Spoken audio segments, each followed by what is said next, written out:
Les baleines Bitcoin viennent d'atteindre leur plus fort biais long de l'année sur Hyperliquid. Et elles ont construit ce pari en silence, pendant 2 mois. On décrypte ça sur Cryptonomique. Le pivot a commencé début mars 2026. Selon les données de Glassnode, relayées par The Block, les grands portefeuilles actifs sur Hyperliquid ont basculé de net short à net long et depuis, ils n'ont plus repassé en territoire négatif. Le total des positions de ce groupe sur Hyperliquid, 3,5 milliards de dollars, 50,4% en long. L'écart paraît fin, mais derrière ce chiffre, il y a des tickets individuels de dizaines de millions de dollars, maintenus et renforcés pendant 2 mois. Ce n'est pas du momentum, c'est de la conviction.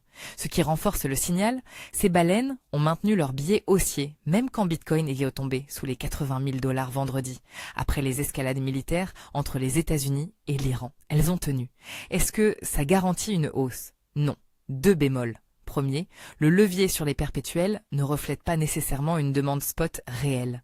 Des longs accumulés en perp créent une pression de liquidation potentielle, pas un achat direct de Bitcoin. Deuxième, pendant que les baleines sont à leur maximum de biais longs, les taux de financement sur Binance et Bybit sont restés profondément négatifs. Le retail shortait le même actif au même moment, marché coupé en 2, ce qui peut changer la donne.